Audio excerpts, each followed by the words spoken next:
stories, things we shouldn't say, but we're gonna laugh about them anyway. Hey, welcome to Glick's Comedy Lounge, where the jokes go wild and the laughs get loud. Hey, pull up a seat, stay all night long. Tell a crazy story, sing along to the song.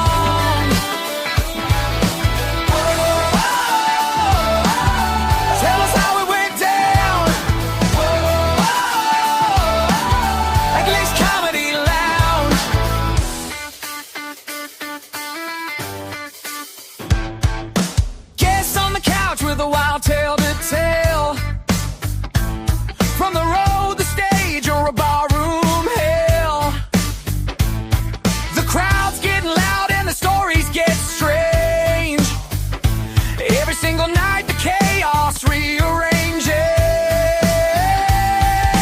No scripts here, just the truth and the laughs, and maybe a roast if you cross Glick's path. Hey, welcome to Glick's Comedy Lounge, where the jokes go wild and the laughs get loud. Hey, pull up a seat, stay all night long. Tell a crazy story, sing along to the song. Whoa, tell us how it went down. Whoa, at Glick's Comedy Lounge.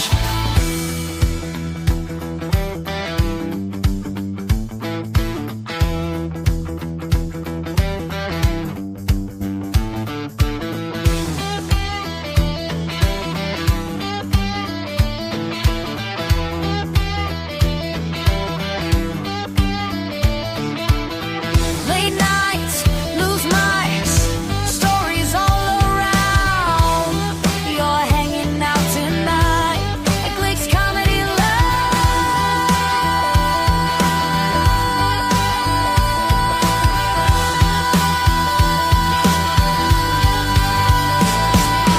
Hey, welcome to Glick's Comedy Lounge, where the jokes go wild and the laughs get loud. Hey, pull up a seat, stay all night long. Tell a crazy story, sing along to the song. Whoa, tell us how it went down. Comedy Hello, everybody. Why will that not go down? There we go. You'd think I'd figure out how to use these buttons by now, but I haven't. I'm gonna let that fade out. Welcome to Glick's Comedy Lounge, right here on the Nonsensical Network. If you're not already, go ahead and give us a follow. bio.link/Nonsensical Network. All them links are there to all of our social medias. You can catch us live 7 days a week. We got something for everyone at this point on YouTube and Facebook, and you can listen anytime, any place, wherever you listen to podcasts at. We are there.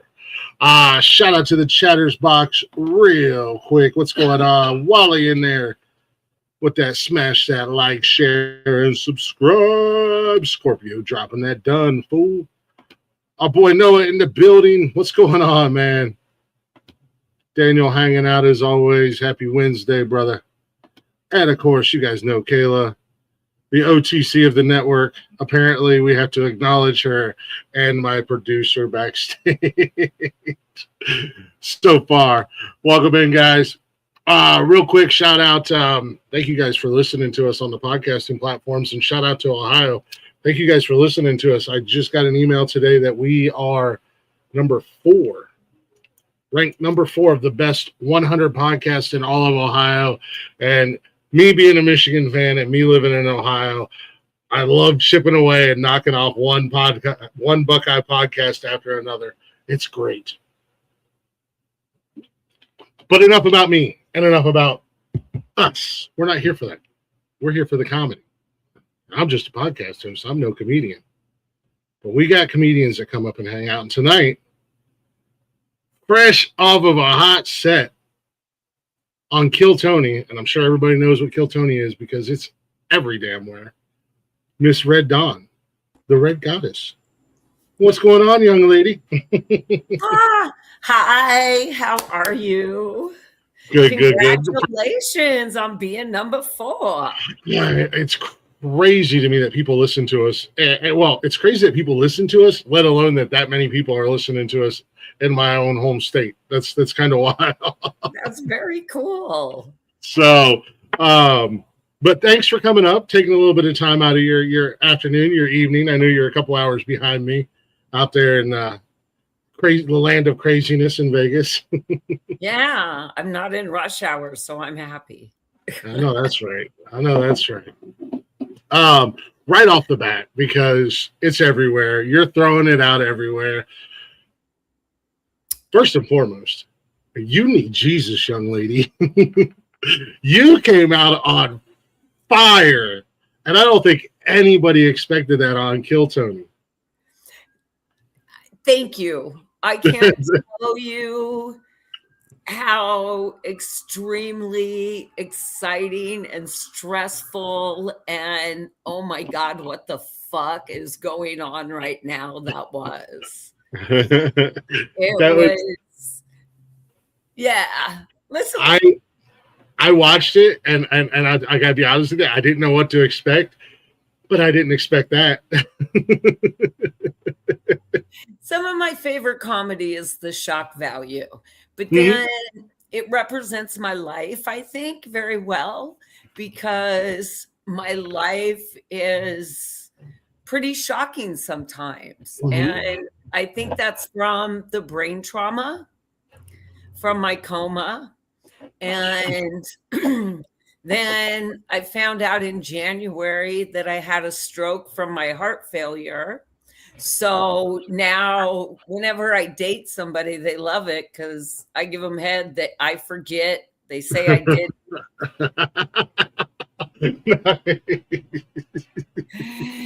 Dang them. Hey, it's a win-win at the end of the day. That's great. Being a comedy fan, and I love the roast. I love what that Comedy Central brought that out. One of the legends in the industry, especially as far as roast go, he loves you, Mr. Jeffrey Ross. He loves you. I love him. I can't tell you how much I've loved him since I've been home. Oh my God. And for him to allow me to kiss his head, I get all the kleps right now, to tell you the truth. And I must say, I have kissed a lot of bald heads, and his head was the softest and the richest and had the most lovely bounce in it. Like a lot of bald heads you kiss are just skin on scalp. This man has muscle in his head. But yeah, and the sexiest head I've ever kissed in my life. I hope I can kiss it again before I die.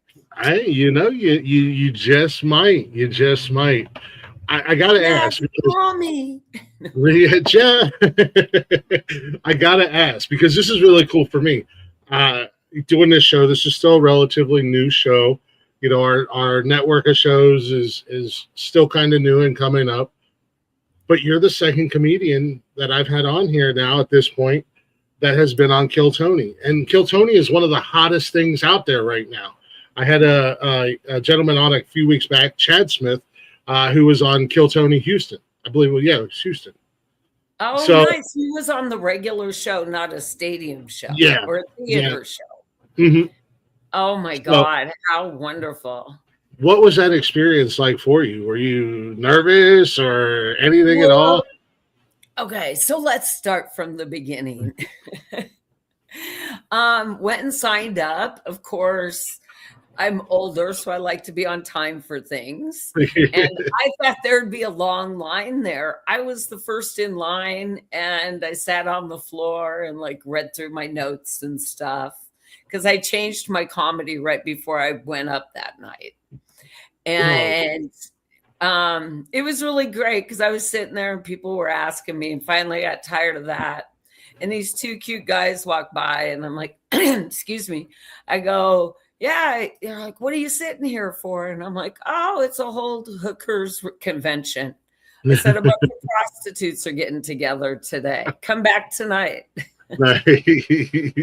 So hi, if you saw me on Kill Tony and you see this, gentleman.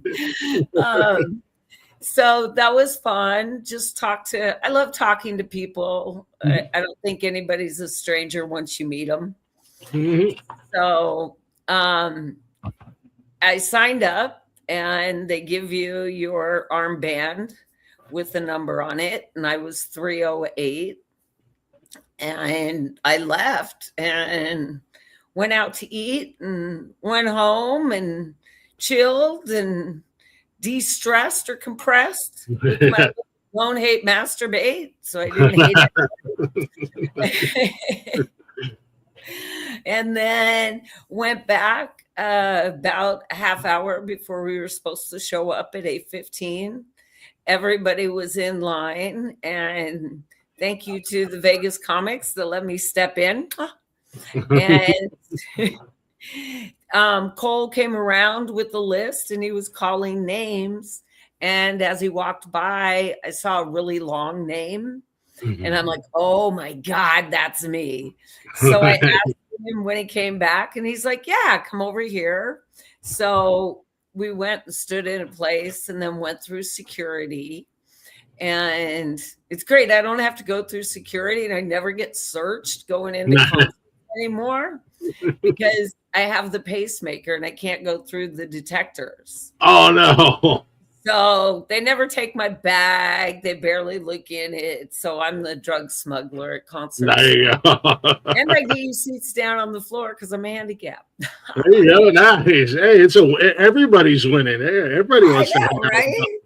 I know who to call when we come to Vegas. Yeah. The best seats. So they let us back there and they told us to turn off our phones and stuff. I did sneak a couple pictures of us just along the wall waiting. And then they signed the releases, took our ID. They said they don't know what order we're going to get pulled up in. And then he called Mataconda first. You never saw him. So first Montgomery was on. And I guess the crowd didn't really like him. And then Mataconda came on, and wow, could you hear the booze backstage? That's wild. That's interesting. That's really got to deflate your ego. Man. I don't know. I mean, it almost makes you want to second guess because it's only a minute, but right now, currently, that's one of the biggest stages to get on for a comedian. That Kill Tony stage. Listen, I feel totally blessed. Well, I woke up the Friday before and I woke up watching the film on my computer. Like I'd already done it Friday before the show. So I felt that I was going to get on. Nice. So as soon as Colette to take Mataconda in the back, he came right out and said, Red, you're up next. And he goes, hurry up, because they're kicking him off stage. So they rushed me back there, and I'm standing there. First of all, Heidi, wow. Wow. She is beautiful and so sweet. Oh, my God. So lovely. And I'm sorry I don't remember the other girl's name right now. Well, that's two comedians that have been on here that have absolutely said the exact same words about Heidi. I wanted to touch her ass as much as I grabbed Cam's ass in Lincoln. But it's beautiful. So they go out and bring the drinks, and then they close the drape again, and they're yelling for Heidi, and then it sounded like they were just booing again. And the curtain guys couldn't hear what they were saying. And I'm like, okay, just listen for Red. And I heard Red and said, I heard my name. And they opened up the curtains, and I pretty much walked out to 5,000 people booing me. Oh, wow. And you haven't even done anything yet. No, But something just told me if you don't walk out there with the power of your pussy, girl, you're going to bomb. Yeah. So took a deep breath, crossed myself, and went out there. But I'll tell you, it is very wild performing in a theater that big. I want to do it again. Oh, I bet. I bet that's got to be such a adrenaline and excitement and nerves and just everything all hitting you all at once. I felt like I was home. I mean, my brain was like in a spaghetti bowl in the biggest city in the world. And, you're thinking about, I have brain trauma, so I have extreme thoughts that normal people I know don't have while I'm on stage. Yeah. Well, so I don't know what normal going on. Yeah. That's going on, and I'm trying to silence that. And then, are you standing up straight? Are you talking in the mic? Are you looking? Where's the camera? I don't want to be yelled at. Look over here to me, Tony. I don't want him to say that to me. Yeah, right. Keep your eyes off Carlos and Jeff's head. Quit staring. That was the biggest thought in my head, to be honest. Jeff's head was beckoning you the whole time. All of them. And Carlos is just so round. Yeah. But anyway, I don't know. I'll tell you what. Just say it. I love good head. Hey, there you go. I'll tell you, when you started in and the camera kind of panned over and showed Tony's face and Red Band, because you came out and you're an older lady and they're like, oh, this should be interesting. Somebody's grandma's going to come up and do jokes, and you came out just with the whole 1 minute of pussy jokes and killed Tony's jaw dropped. I think a couple of times Undertaker was like, oh my God. I think you had Undertaker blushing, and Jeffrey was just dying. He loved it. I was like, this is great. I don't think anybody expected that. So just that shock factor, you definitely got him in the shock and awe factor. I almost dropped my phone because I was like, oh, this will be good. And you came right out the gate. I was like, oh, God. I'm not a prude by no means. I just was not prepared or ready or expected that at all. But that is awesome. I'm happy for you. And that was a huge, not just a weekend. It was a huge week in Vegas with WrestleMania and everything being there. And, and the fact that they wrapped up, they got Kill Tony involved in Mania and had the wrestlers and whatnot involved with the show and everything like that. So that's massive. Congratulations to you for getting that opportunity and running with it. And you definitely made an impression. That's for sure. Yeah. Well, that I wanted to do. I'll tell you, it was very hard. I think the WrestleMania people, like I was talking to them before they went in, and there were so many of them that said, I'm just booing everybody. And I'm like, you aren't even going to let him say something? Nope. Even if it's you, I'm booing you. And I'm like, fuck, dude. That's so mean. The fans were already in heel mode. They were already being the bad guys no matter what.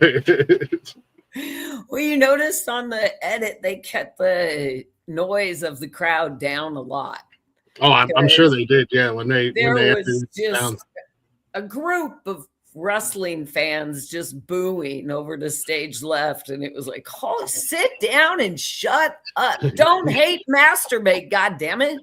That's what I wanted to get the whole crowd saying. I wish I would have had enough eggs to do that. Yeah, just needed a little bit more time. Yeah, I would have won the golden ticket then if everybody was saying don't hate, masturbate. And I'd like everybody to know too, Redmond went first to me before I did it. They didn't show that on the clip. I like the way make me look a little dirtier and sluttier. What was it, Tony? What was it?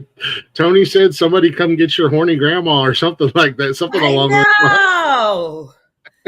And I got called Redmond's mom, dirty Yeah. old mom or something, was a whore. Bring it, baby. Yeah. I love it. Benji, what's going on? Yes, Cameron. This is my Aunt Dawn on the show. I like that. I wish I was a grandma. I'm looking for a woman for my son. Hey, there you go. Any single ladies out there? He is the golden man. He's 23, owns an old house, has 3 careers under his belt. He's the golden ticket, and he's going to pilot school. Oh, damn. There you go. Single ladies.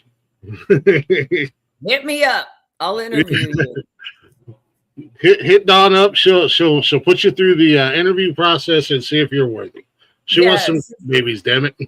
As long as you don't, I do. As long as you don't complain about crazy grandma, you're in. Yeah, right. No. So I got to ask, this is one of the big things that we always ask. It's kind of a 2-part question here. How long have you been doing comedy? And, what made you decide to pull the trigger and say, you know what? I think I'm going to get up on stage and tell jokes and make people laugh. Well, I was sitting in a bar. A friend asked me to go do comedy. I don't remember what year this was. And she left, and I'm like, I'm not going up. And the guy raised my hands and threw me up on stage, and it went pretty well until it didn't go well. And then I just hit him with a hard punchline, and they all clapped and went crazy. And I'm like, oh, I think I can do this. But I've always wanted to, ever since Saturday Night Live started. Back in the day with all the original and Eddie, and oh my God, just so fun and funny. And then I had a radio show on sex and relationships. Oh, wow. And one on cannabis here. And those were really big. And then I started my nonprofit. And I figured nobody's going to donate money if I'm doing sex. Yeah. Even though it's a water nonprofit. Yeah. And I'm really sad they left that out of the thing. But the booing during that was insane. Oh, Just yeah. Wow. saying I owned a nonprofit. Boo! Yeah. Like, but I want to supply you with water and hydrate you. And then it was bad. But people afterwards came up and liked it. So we'll talk more about that later. Yeah, definitely. Then, so I quit comedy for a while, like 5 years. And then I was like, I just can't take it anymore. My brain really likes the expression and the shock value and saying things that I keep inside a long time. So I went and did open mics. And then I was like, well, I'm just going to host my own show because I knew people that owned buildings and clubs. Yeah. So I did that. And then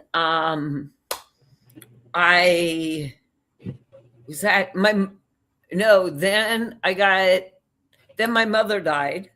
My mother passed away. So I took a couple years off for that.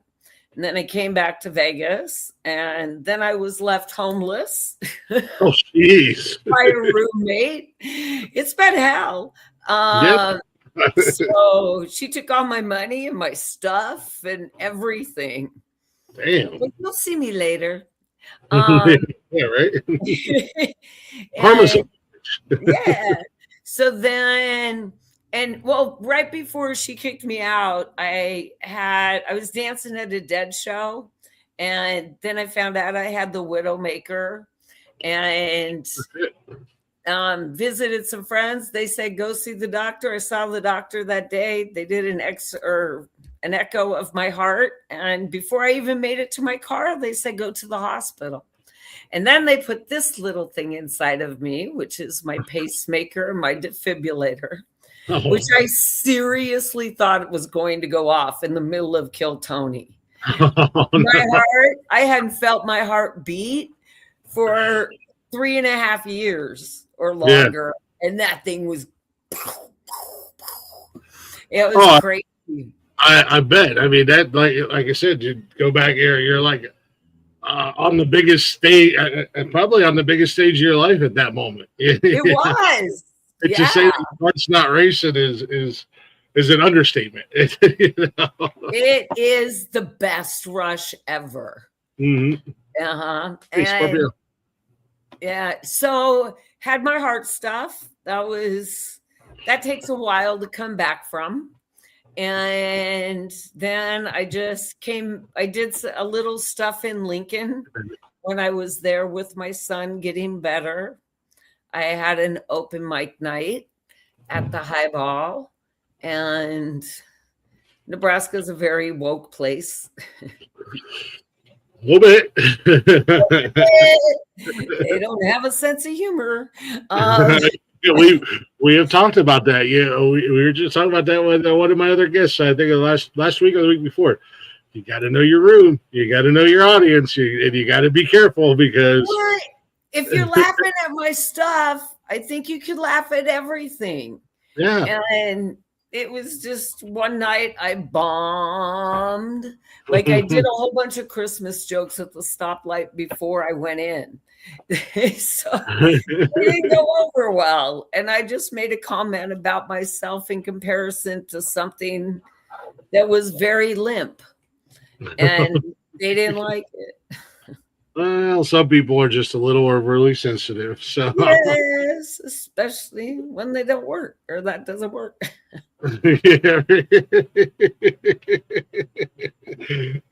No. Anyway, okay, so and did a little stuff in Lincoln and then moved back out to Vegas in January. So just, since my heart failure and all this stuff, I've just kind of been treating comedy as a hobby, but I'm very happy for this. And my hobby hopefully is going to turn into a great little career, a third, fourth job career thing. Third, fourth, fifth, whatever, at the end of the day, it's thank you. It's a career nonetheless. Mm-hmm. Hey, it might hurt like hell, but any morning I get up out of bed, I'm happy. So I totally agree with that one. Mm-hmm. Yeah, no, I joke. That's kind of this is a hobby for right now. What I'm doing with the podcasting, and I really wanted to. I mean, it's already a full-time job. I won't lie to you. It's a full-time damn job. I just don't get paid for it. I'd love to reach the point where I get paid for it, and I can quit my job and. All I gotta do is roll out of bed every morning and put on a pair of sweatpants and decide if I want to. It sounds like you're there. You're number 4. I'm getting there. Monetization. So it's time to go get some sponsors to pay you. Yeah, they'll pay you a lot more than the monetizing. Mm-hmm. I mean, unless you get to like the millions, I guess. But I need to get that Joe Rogan money. Yeah. No, yeah, we'll get there. This has been we're only in April and it's already been a really big year as far as doing these shows and new shows and everything. Like this show is becoming you comedians are something. I love you guys. I've always been a fan of stand-up comedy.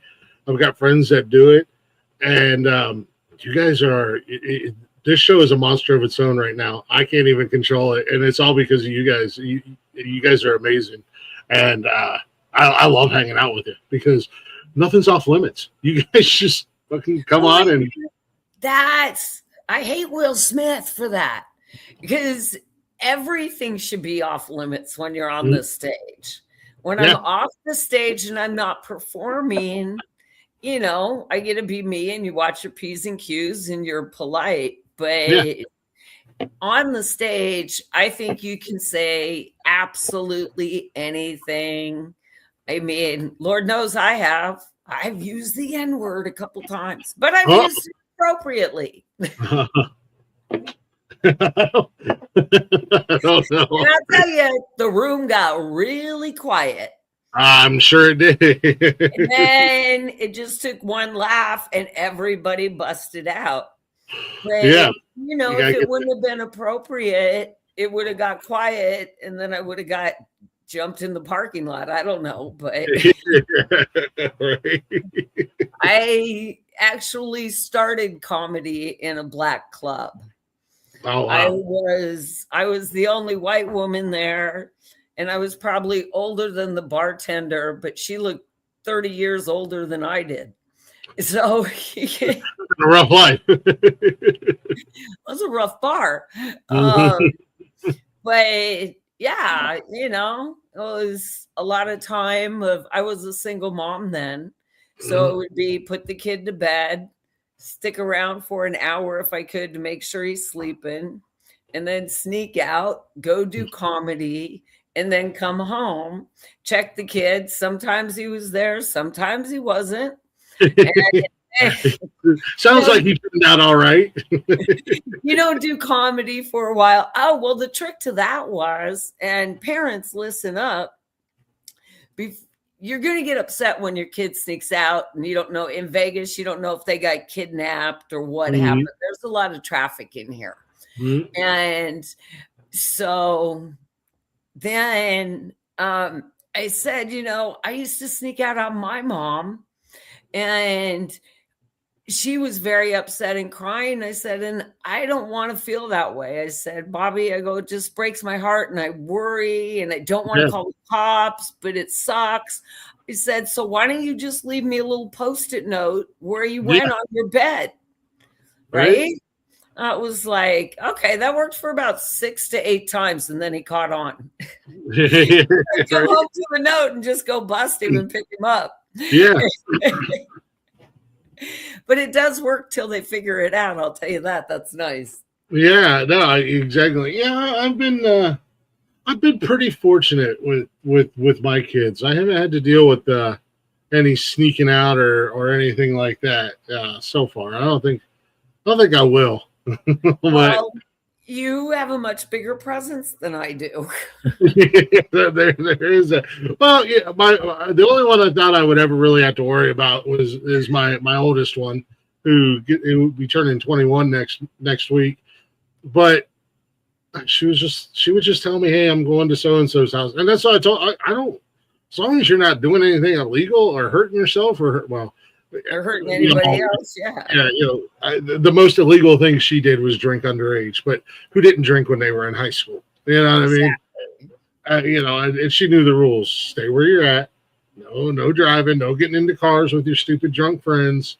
You just stay the night wherever you are. Or if you need a ride, call me. Yeah. You got to there, because if you call me on the weekend, I'm probably drunk too. But we'll figure it out. At least you call. There's Uber these days, But my other two, like, I don't foresee them. My middle daughter, she hates the world, so she don't have any reason to sneak out. And my son, he's happy as long as he's got his Xbox. So. Oh, okay. As long as they're happy. Yeah. But that is now. He's only 12, so we'll see what happens when he gets older. When I was a teenager, I just walked out the front door and told my parents I'm leaving. Yeah, it was like, hey, I'm going here. We're doing this, and it was like, okay, I'm leaving. I may be home. I may not be home. I don't know. I might see you tomorrow. I had time limits I had to be home by. Yeah. And it was usually started 15 minutes before the time really happened, but right. Yeah, there was, every once in a while when I would have a curfew, it was like, oh, my curfew's 10 and it's like 10 o'clock. Oh, I should probably be leaving. And yeah, no, if I wasn't home, at least I had to argue if I was home 5 minutes before 10 that it wasn't quarter after 10.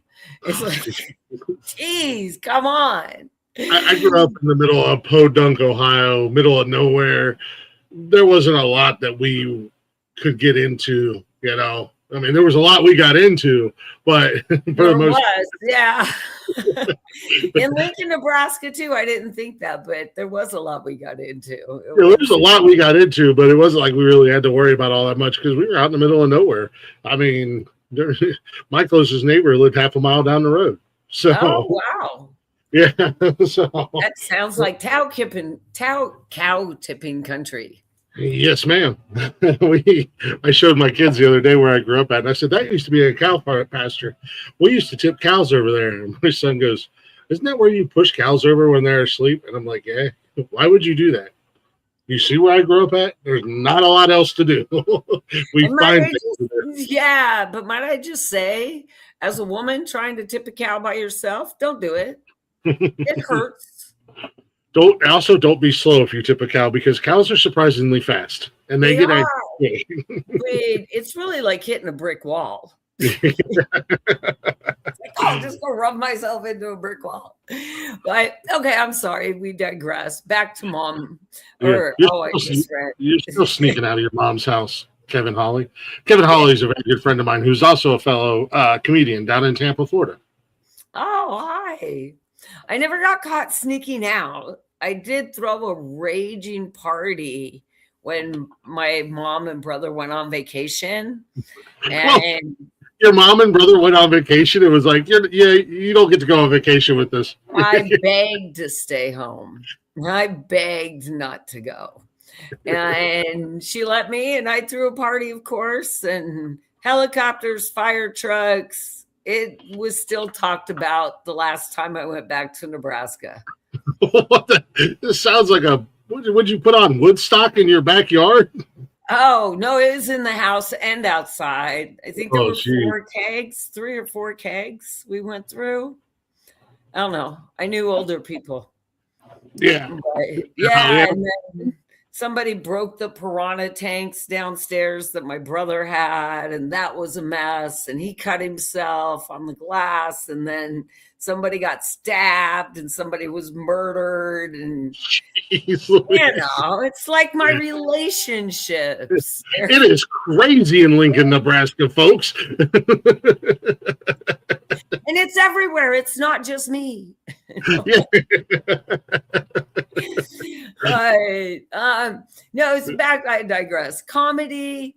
So I did that, but I tried to add it up, and I think maybe I'm at 40 hours if I'm lucky. Oh, wow. Well, I mean, you think about it. I was a single mom. I get 3 minutes twice a month. I mean, people play with themselves a hell of a lot more than that. So true. I just hate that question with how long have you been doing comedy? No, ask me how many minutes I've been on stage. Right. And I won't include porn. Yeah. I mean, that does make sense if you think about it that way, because most 3, 5, 10 minutes, however long. I mean, unless you get the opportunity to do a full hour or something like that. Yeah, it makes sense if you look at it that way in minutes or hours. Well, the longest I've ever done is 1 hour and 40 minutes. And that was because I didn't realize, not being back to Nebraska, how drunk everybody gets at a football game. And when the football game's at 10 in the morning, they're passed out by 6. So nobody's coming to your show. No comedians. Nah. But 3 people from out of town that could care less about Nebraska. Yeah. So 1 hour or 40 minutes of telling 138 pussy jokes and about my life. And it was work. It was bad.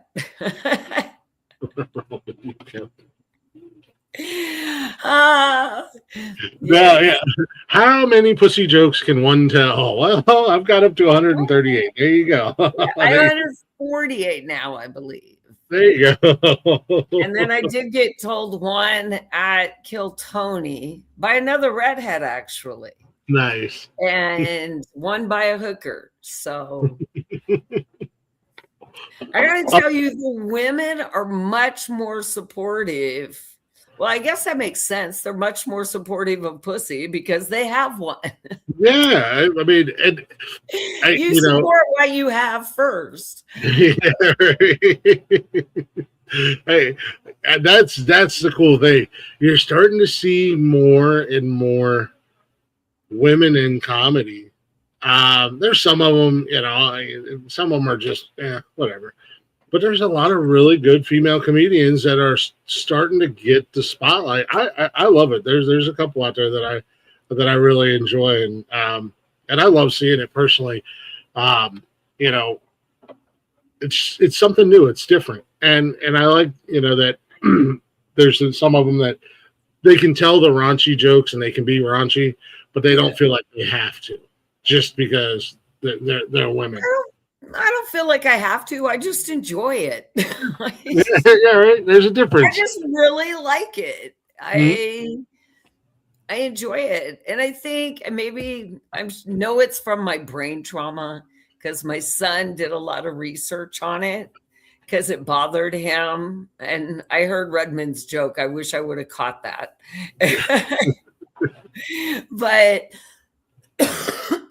excuse me. Yeah, a lot of people that get hit on the left side of their head get highly sexually charged. And there's several shows out there about it. I forget what the long name is called, but yeah. And I've had brain scans and different things like that. My brain doctor was very sweet. He goes, Dawn, are you happy? And I said, yes, I'm happy all the time. And he goes, then that's all that matters. And I'm like, okay, you don't want to tell me what's in there. Do we really want to know what's going on? Hey, not all of it's shareable. Yeah, exactly. I haven't had brain trauma, and I already know that it's not right upstairs in my head. Lord knows that. Yeah. So it's just, yeah, it's interesting, but I love doing comedy. I've always been sexual ever since the car accident happened. So before, I guess I was too young, but yeah. Now you're just, I think they said what the Red Band's horny mom or something, whatever they called you. Go. Hey, as long as I'm getting some until I die and I can yellow God on my way out, glory. Hey, yeah, that old joke, come and go at the same time. Exactly. How great would that be? Well, I think from my coma, when you have an orgasm with somebody you really love and care about, and it means something, I think that is the closest you get to heaven on earth. And that's why you yellow God. Well, except for women, we can't talk when we have an orgasm. So we shut up in bed, man. Listen, when we shut up in bed, don't flip us over. Don't do something else. Just keep doing what you're doing. You're doing it good. Oh my God. You okay over there, baby? Oh, is she okay? Should I tone it down? She's laughing her ass off over there. She's got a thumbs up. See, right? If you I know. I was gonna say, even this big dumb animal knows that when she goes quiet, I know I'm doing something right, and I'm not gonna stop. That should be every man's goal, at least one a day, to make his wife shut the fuck up. I don't understand why they don't get it. And all these men complaining about women, just go get interested in them and shut them up. But I don't know. I think the way men court nowadays really sucks. So no more dick pics, please. No more just pictures of you with your tongue out and then your dick.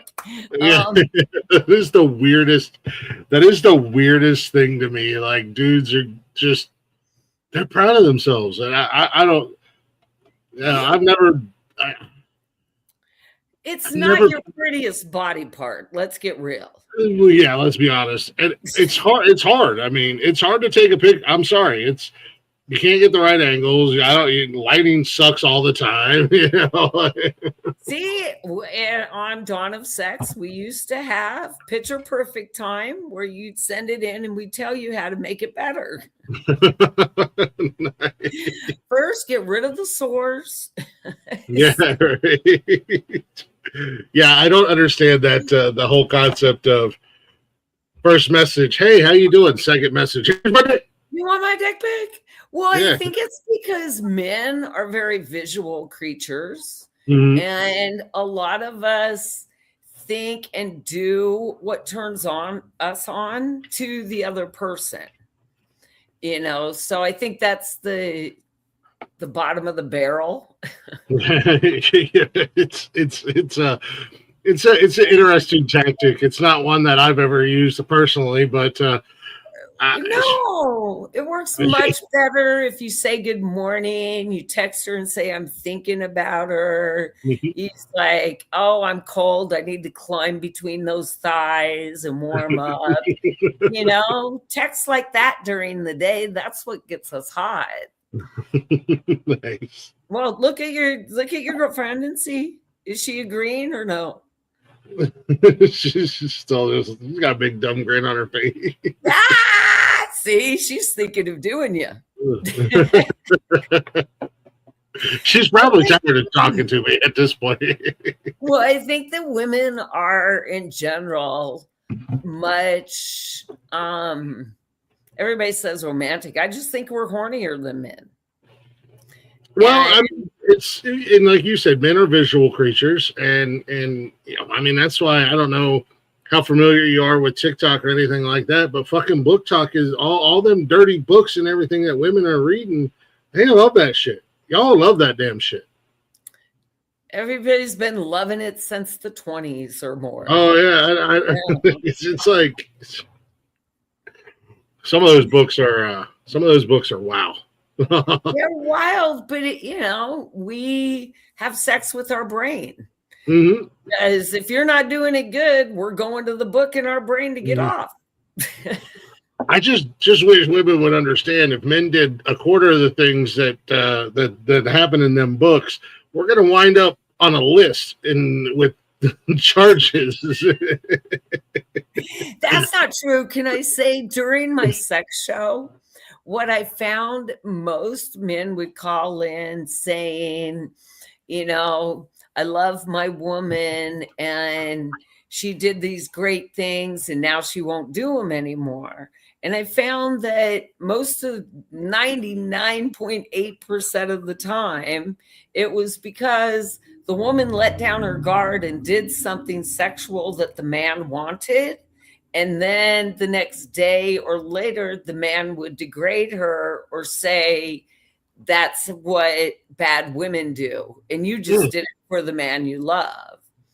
And once I brought that to the men's attention, they're like, oh, I did do that.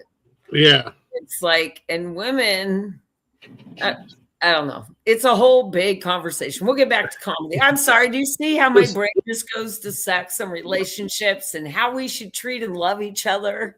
No, I'm here. I'm all over the place too. It's wild, some of the conversations that I get into with my guests, and then they're like, after the show, they'll message me like, "Why did we talk about that?" I'm like, "Oh no, that's just where the conversation went." And they're like, "That's some kind of mystical superpower that you have right there that you just." Right, and isn't that the best? When I was I could just talk about this forever. When I was doing the AVNs, I talked to this porn star. And it was a great conversation. And at the end, I thanked him very much. And he's like, man, he goes, I don't know. He goes, I told you stuff my family doesn't even know. Yeah, right. And I'm like, well, now I can't air it. I think his family's aware of his job decision and choice in life, that I think it'll be okay. I didn't air it. I was not going to break the news he told me to his family. I am not out to hurt anybody. Yeah. No, you pay me. No, it's wild. I'm like, I host a show where I interview comedians and or musicians, and the next thing I know, we're talking about addiction and depression and sex lives and whatever else. Well, at least I'm talking about happy stuff. Yeah. And then it's like, How did we get down that road? I don't know. We just let the conversation go where the conversation goes. Whatever happens, happens at the end of the day. That's the great thing about being the boss. I can do whatever I want. Yeah. No, that's how I've started a new show. And I've just started it. I've just got my edits back. So hopefully they'll be going up this weekend. It's called Hot Mic, Hot Wings. And I interview comics, and then they eat 4 hot wings and try to tell jokes. Are they do they progressively get hotter and hotter, or I've done 6. 2 have not been able to complete it. Wow. They can't. It's just too much. So I'm excited about that. That's awesome. If I take off, I'll just give that to somebody else to do. There you go. There you go. Let somebody else fill in and yeah, because I'd really like to do a theater again. That was a rush I don't want to give up. No, that's gotta be, to be able to do a theater and do longer, do a nice long set and have a packed house, and not a bunch of idiot wrestling fans that are just booing everybody. Let's not say they're idiots. Oh no, I'm a wrestling fan. I can call them idiots. I'm one of them. So I don't agree with him. Don't attack me. Those are my people. Most of us are idiots. Like my first wrestling match was the Claw and Blackjack Lanza. My mom was a big wrestling fan. So she took me to that way too early in life. There was way too much blood. I don't even know if I could have legally gotten into that show. I think she lied. I'm not kidding. I don't even think I was 9. Oh, wow. And going and seeing the Claw and Blackjack Lanza and stuff beat each other and be bloody, and it's nothing like today. Yeah. No, I've grown up my whole life watching it, and it's wild how much it's changed from when I was a kid to today. But I'm still a fan. My son loves it, so we watch. It's fun. Mm-hmm. It's just got to take it for what it is. It's just entertainment. Yeah. It was horrifying. I cried for weeks when I saw it. Maybe that's why The Undertaker scared me so much on stage, and I didn't give him too much energy, because all I could think about was, ouch. Right. So I got to ask you, you brought it up a couple of times, but I got to ask you because I'm curious, and my curiosity always gets the best of me. How did you end up in a coma? Oh, I got T-boned by a semi in my Volkswagen. I got it. It was a wild night. All my rides are wild in life. So we went to Valentino's Pizza, and I gave my mom the letter from the Colorado Institute of Art saying I got accepted. And she sold me the car for $300, $250, something like that. It left me $100 in my account. And then I went to watch the Lakers and the Celtics play in the playoff games. And was driving through campus, and I was hitting the lights. I was smoking a joint. I was so happy. And then the next thing I saw was me in the hospital, and I was floating over my body. Oh, wow. And Mom was like crying and sitting out there, and I'm like, what the fuck? And then I was in a white space. And people that I knew, there's no physical anything, but I knew the people that were there in the room with me by their spirits. Oh, wow. Okay. And we talked, I don't know how time didn't matter. Yeah. Time was irrelevant. Yeah. So we talked, and then it, like one of those weird silences where, okay, everything we've said is done. What's going to happen now? Yeah. And I'm like, okay, so what happens next? And a voice came down. Oh God, I might start crying on this. Sorry. A voice came down that I'd never heard before and said, I have more for you to do. And boop, I woke up. Nice. Had a massive fucking headache. Yeah, I bet. It's the worst hangover ever. For about, 4 years, a massive headache. Most of the time through college. Oh, wow. And maybe 7 years. Lots of drugs, lots of opioids. Thank God Oxy wasn't around, because the perks and the Dems and the hydrocodines were just enough good combinations. And Mom had sent me to drug rehab, so I knew the combinations that worked best. That's what you learn in rehab. Yeah. Just like in prison. You learn how to commit crimes. That's why you go to Sexual Anonymous. Nice. Then every time somebody takes a break and somebody else goes, they're fucking in the bathrooms.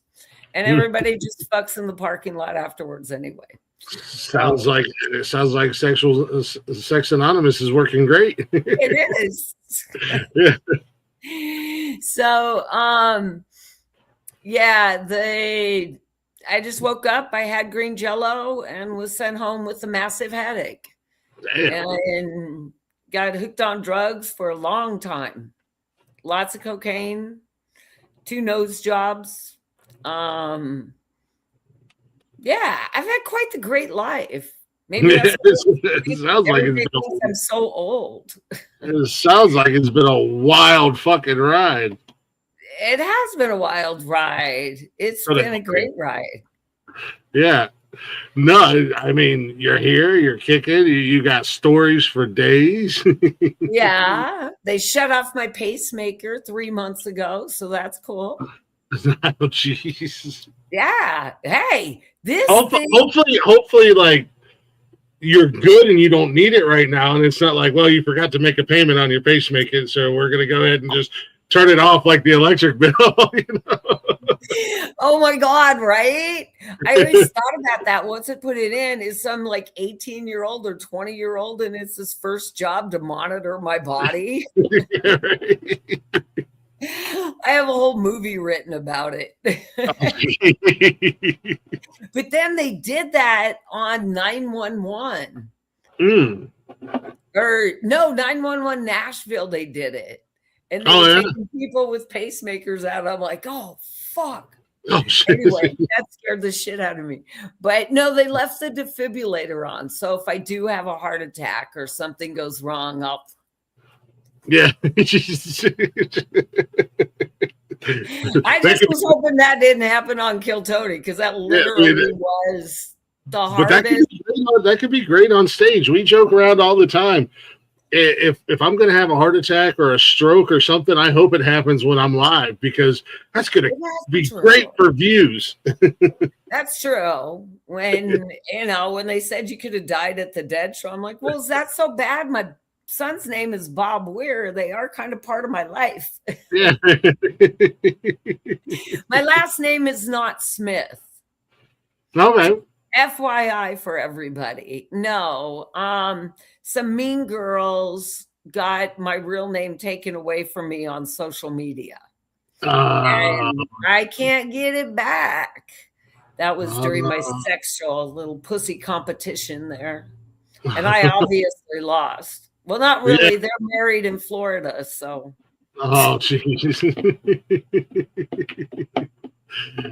That's crazy. I think I won. Yeah. Oh, yeah. I mean, single, doing what you want, when you want, out in Vegas, who you want. They're down in Florida, as I call it. Yeah. Well, as long as you have an STD test, let's not go spreading stuff. Yeah. Just spread the love, not the diseases. Yeah, exactly. Yeah. There's enough of them out there to share, but we don't want to. Yeah, well, unless you're young enough to have the HPV test, then come on my way.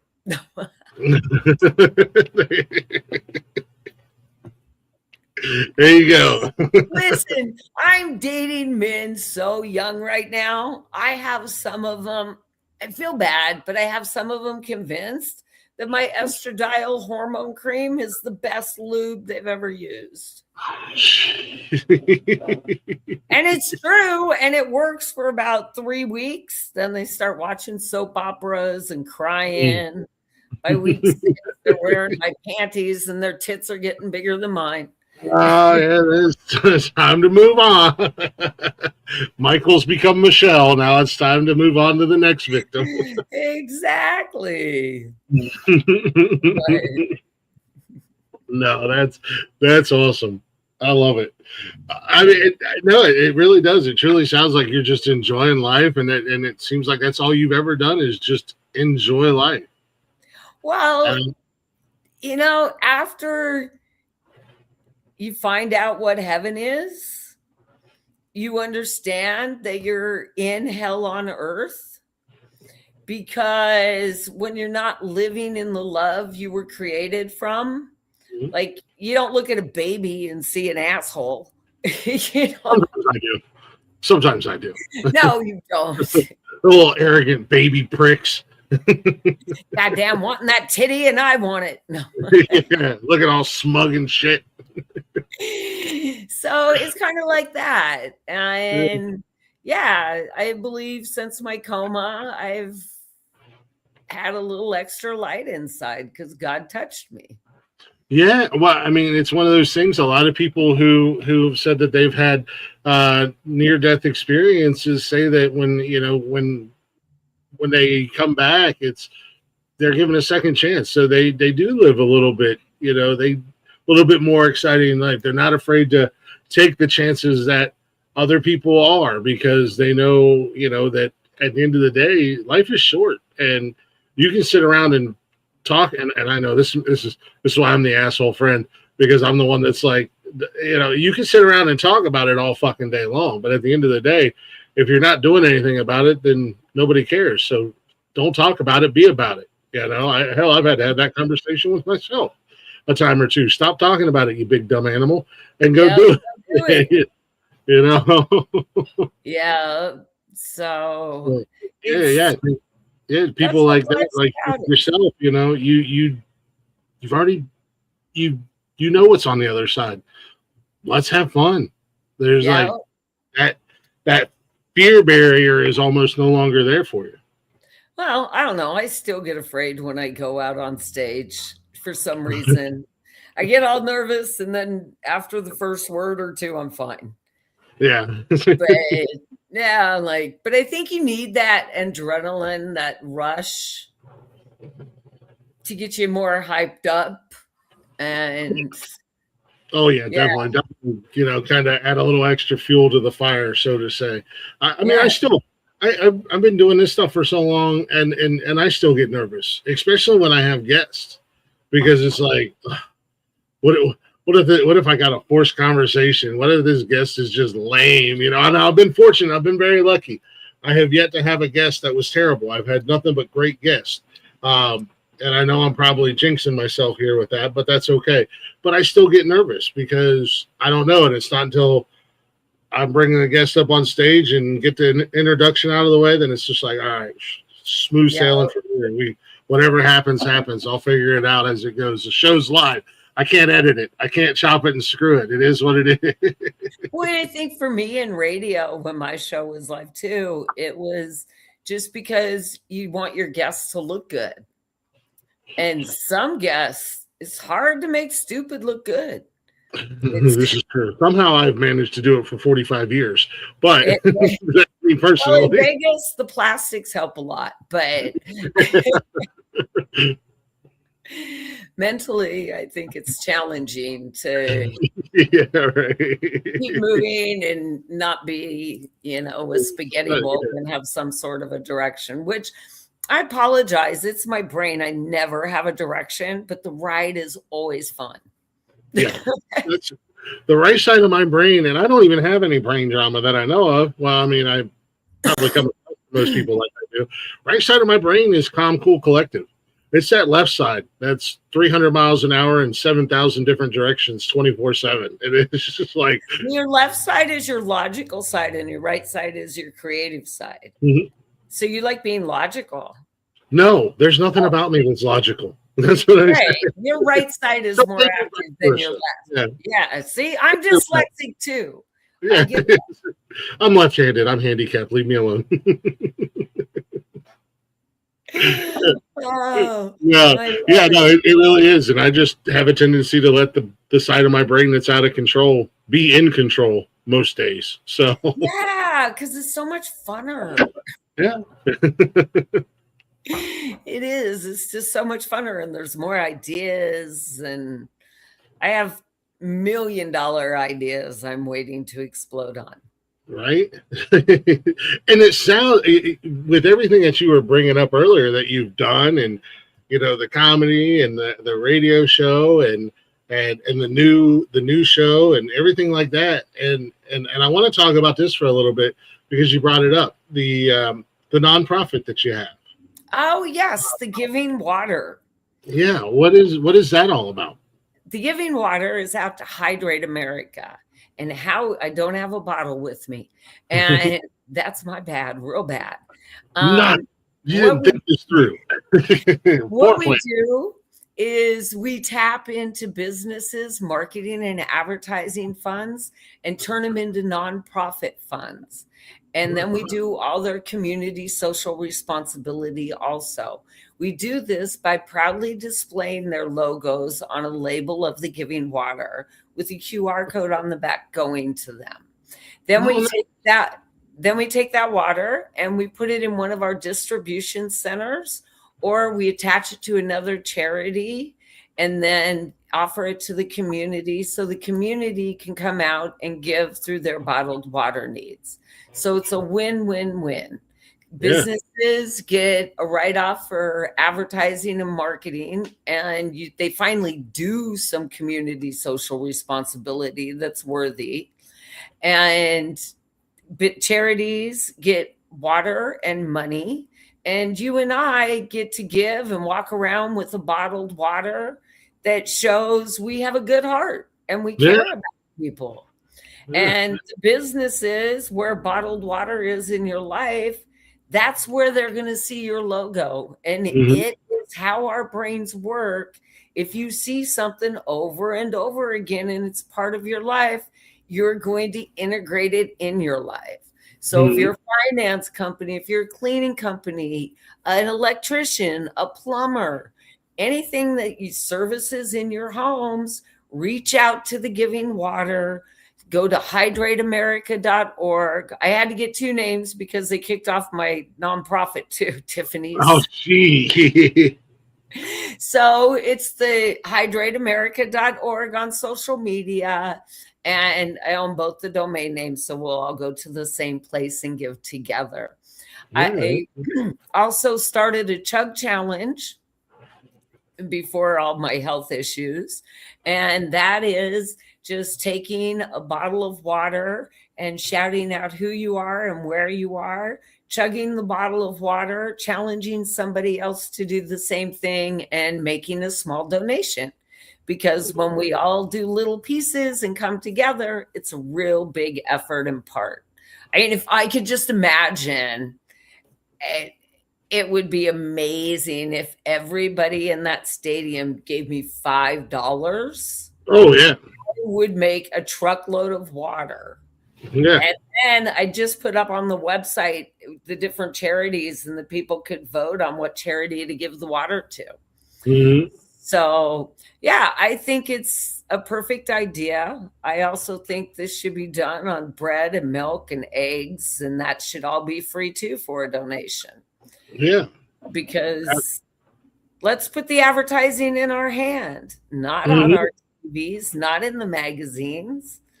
Let's look at it every day and lift up the businesses that are lifting up us. Yeah, I mean, it's on stuff that you're going to use every single day. I'm not going to. How many people read magazines these days? Let's be honest. You know? Well, I do, but yeah, not when you got a computer right here in your hand all day. Oh, yeah, and then see. I have like a stack of magazines sitting next to me, but I used to do graphics, but that's why I like magazines, because I like to see the layout and that type of stuff. Yeah. But, and I also used to do civil engineering, so laugh when you drive in Phoenix on some of my roads. So you're the one to yell at, huh? Please. I got that job with a short skirt and a push-off bra and had no clue what I was doing. So yes, I fucked up the traffic in Phoenix. Nice. At least you're honest about it. I thought for sure I was getting fired one day, and my boss calls me in and fires me and tells me he got me another job. Like, no. I made more money and I got to do graphics, so that was good. That's awesome. Hey, you know, one door closes, another one opens. Every time. Yeah. Oh, I like it. Short skirt and a push-up bra got you the job. Oh, my boss was so pissed at me that first week because I thought I was going to be drafting, and I'm a very good drafter. That's what I was hired for. I walked in and he gave me a legal description and told me to draw a map. Never. It was like, what? He knew I was an interior designer. Yeah. But anyway, so I just walked around the office until I made a friend. Thank you, Jay. And he taught me how to do it. And 2 days later, I handed it in. He goes, you know, that should have taken you like 4 hours. Yeah, if I knew what I was doing, it would have. I'm really blonde under this red hair. Yeah, if I knew how to do the job, it could have taken me 4 hours. But yeah, you used the wrong brain to hire me, buddy. He did. Now, whose fault is it? Mine or yours? It's his. No, that's awesome. So with the comedy and whatnot, do you have any other shows or anything else you're working on, or you got coming up, or anything like that where people can come out and see you and Not right now. I've gotten a couple emails and some text messages saying that some other comedians would like to talk to me. Nice. So say a prayer. That would be lovely. Once people see the Kill Tony episode of me, you know, they're going to be calling. Your phone's going to be ringing off the hook. Oh, from your mouth to God's ears. But I'm very happy about the text message I did receive. I'm waiting and praying for that call. I have been since I met the person. Nice. So, I'm glad that I got in before you got too famous. From your mouth to God's ears, I'll come back as soon as I hit that mark. There you go. Think I hit the mark, you call me and I'll come on your show. I'll come on your show anytime. I'm not that type of person. I remember her before she got famous. I knew her. No, I always answer my phone, even if it's a bot. Yeah, I never answer my phone. It is very rare that I answer my phone. It's just Really? like, Oh, I hate the text message. Can I call you? No, you're too fucking dumb to pick up the phone and call. yeah. No. Don't text me. Can you call me? Pick up the phone and call me. I'll answer. I think my voicemail still says something dumb like, if you know better, then why are you calling? If you know me, why are you calling me? You should have just texted me. You know how, you know the rules. And I've had people, like, I've interviewed for jobs. They're like, you should really change your voicemail so it's more professional. And I'm like, or here's an idea. Just shoot me a text. And then I know that I need to call you back because it's important.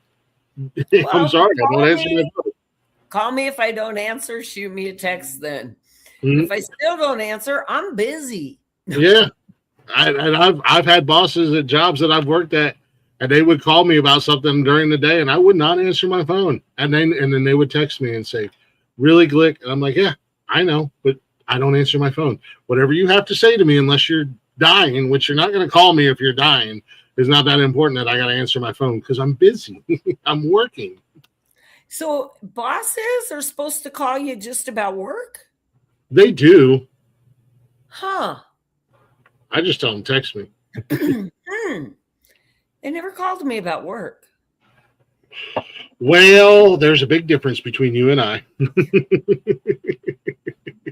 I'm not showing up to work in a miniskirt and a push-up bra because if I do, I'm sure there's going to be different outcomes for you and me. Yeah. Well, I'll tell you, that's been one of the hardest things about being a woman in comedy, to be honest. That's because you're out there and you want to do your comedy. And if you talk about too much sex or how wet your pussy is or, dick or something, every comic Neanderthal thinks they can fuck you. It's like, dude, you don't have a job. This is what you do. Yeah, right. Think about this before you even say it because the rejection's going to be bad. We do the same thing. I already know you're broke. It's like, and then you're going to be out all night? No. Yeah. Unless you're Jeffrey Ross. If you're listening, Jeff, your head is so worth it. You would have no idea. If you got your ears on, Jeff, just know she'll make an exception. Yes. No, I've never. Yeah, that's interesting to me, though. But that was wild. Like I said, I'm a big fan of the roast, and he always kills it when he does them, and his stand-up's really good too. So it's one of those guys that would be really cool to me. I don't know that I would kiss his bald head, but I would definitely like to meet him. Oh, it's luscious.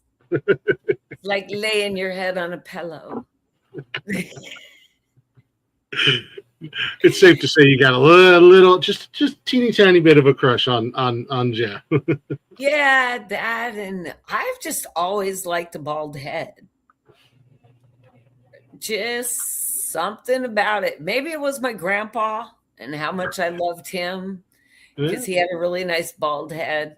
And I used to get to rub it as a little girl when we watched TV and stuff. He'd sit on the floor for me. But I don't know. I just find something very sexy about it. Now, just know if you get an uptick in bald men at your shows, I can run through the audience and touch them all at once. Yeah, it's just. And I'll have to wear Depends. That's another part they cut out. I told Tony, I go, I'm sorry, my lawyers didn't get in touch with yours. I said, but my lawyers called me and told me it depends on me, so nobody drowns tonight. Nice. Awesome. I don't think he was amused. That's probably why he got cut. Yeah. Well, it's. I would love to. Not even just that, but like any special, comedians film their Netflix specials, or seems like everybody, Hulu, Disney, Tubi, they've all got the specials. But it would be interesting to see how much gets edited out. Yeah, a lot of my stuff did. Oh yeah. I really wish I would have taped it backstage, and so I could see the interview. But I'm very appreciative to how nice Tony was to me, because obviously everybody sees me as being old, and I still think I'm like 28, 32. So I don't see when that's going to change anytime soon. Yeah, at the end of the day, age is just a number. It's just a number. Yeah, it's all about how you feel. So I got to get them before that frontal lobe's developed. Well, I might be only 45, but I wake up some mornings and I feel like I'm 85, and that's just my body going, we really want to do this again today, buddy. I was sitting cross-legged on the sofa the other day, and my neighbor pounded on the wall. I thought she thought I was having sex with all the moaning to get up. Yeah, yeah, that was something that I wasn't warned about getting older. All of the noises that not that what your body makes, the noises you make involuntarily, just to get up and move or whatever. Oh my God. Yes. I have a whole set on the best part of it is like when you're young, your ass is really tight, like Heidi's, right? So she blows those farts right out the back. But Heidi, oh baby, when you get old and that ass ever gets flabby, if it can, you're going to blow those farts up the front.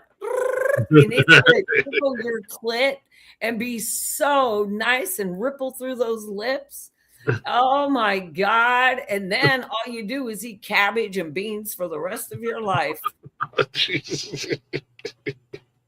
Who needs a man? It's too funny. I took my neighbor for a coloscopy yesterday. And I'm like, I've just got to ask you. I said, this happens to me all the time when I fart. She's like, oh, yes. Isn't it nice? I'm like, yes, it is. It so is. Well, that's that I have. They say you learn something new every day, and I have officially learned something new today. You should see the audience with their eyes. They're like, I have so much old stuff I'm surprised at. No, that's awesome.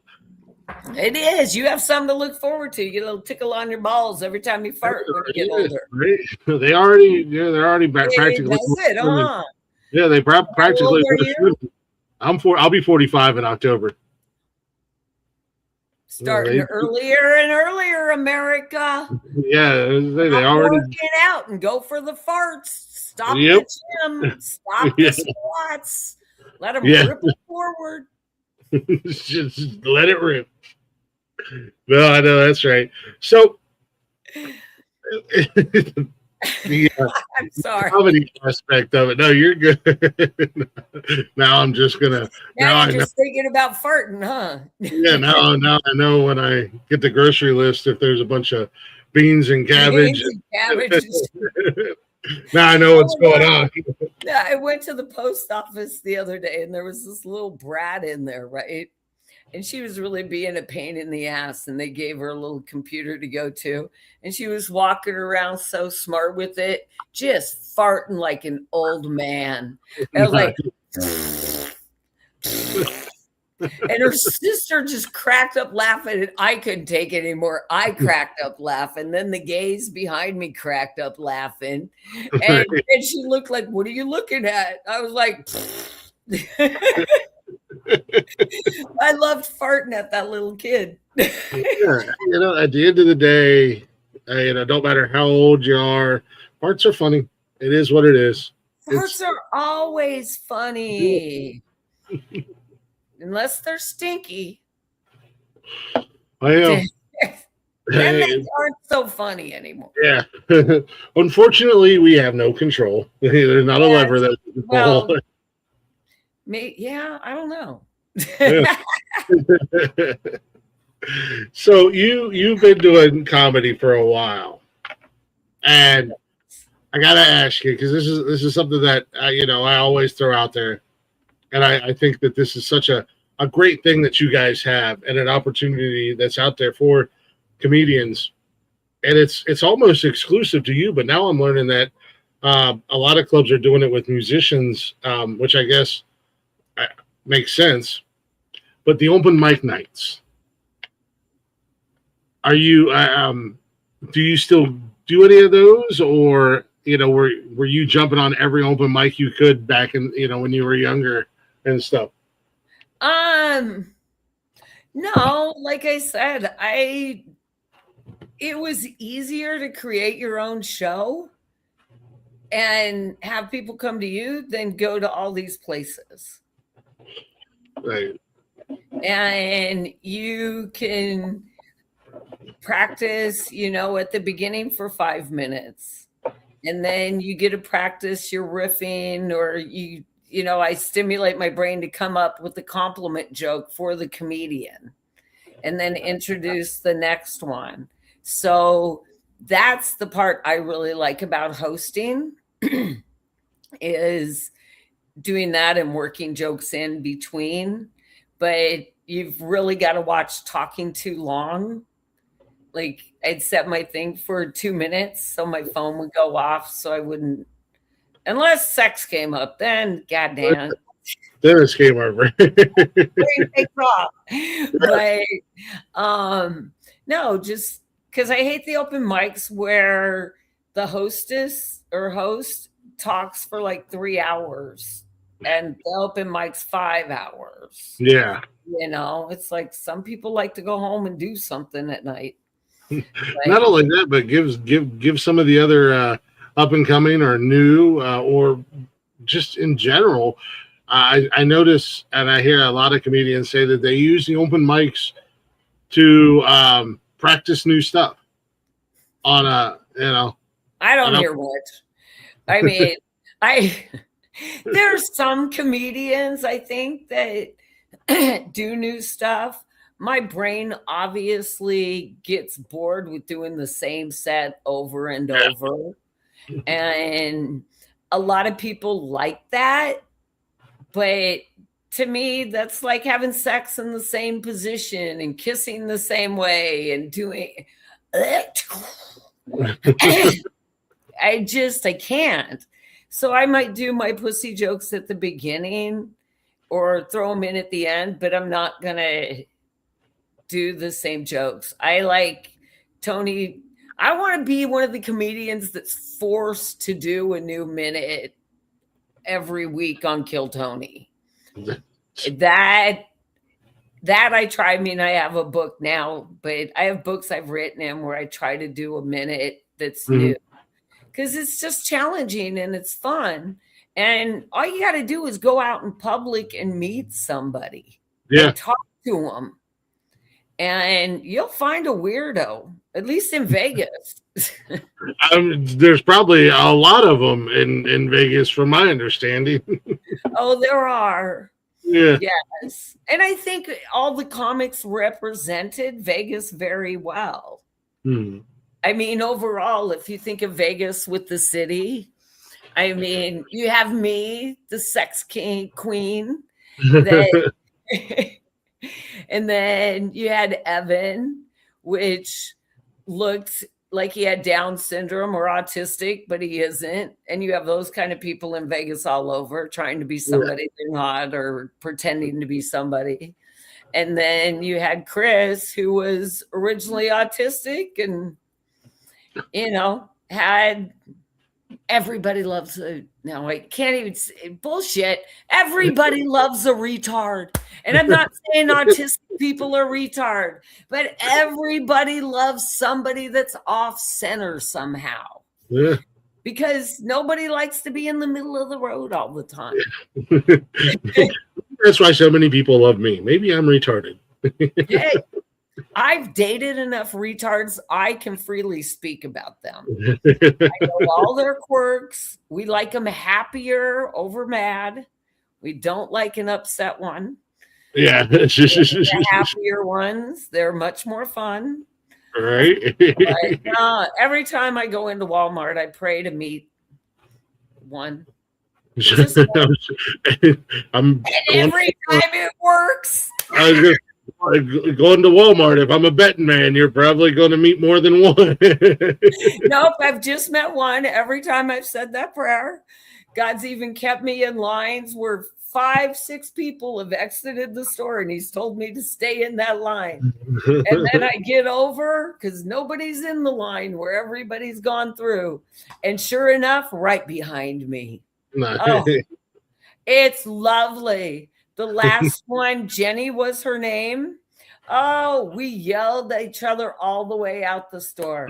You're beautiful. You're beautiful. You're beautiful. No, you're more beautiful. That's crazy.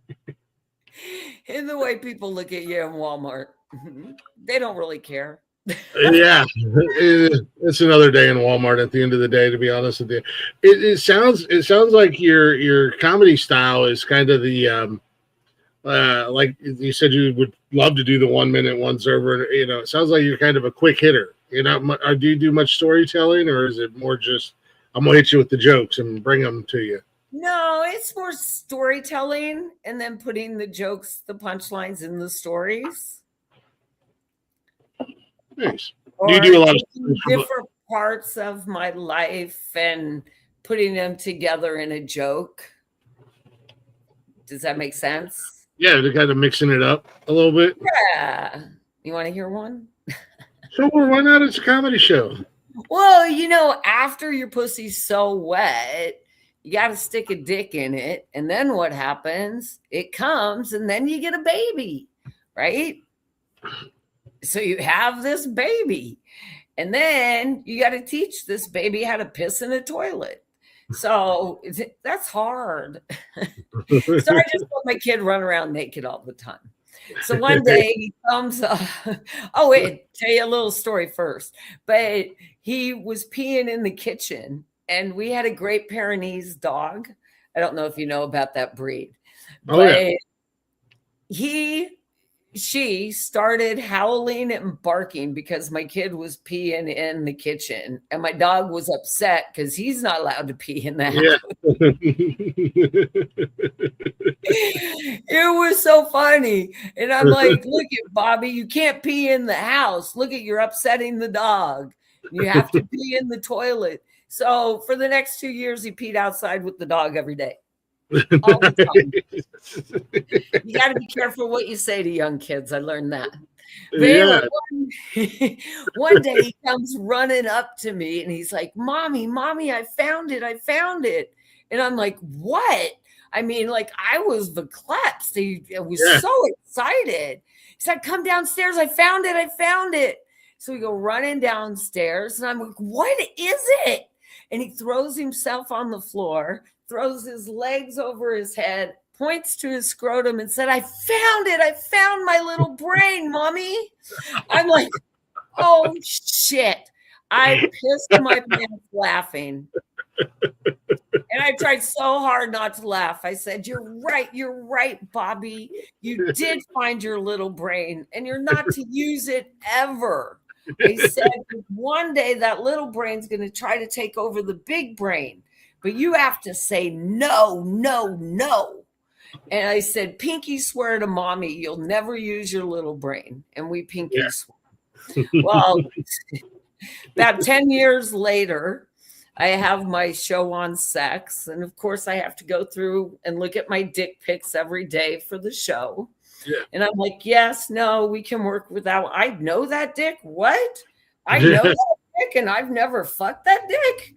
That's my son's dick. Like, what the fuck?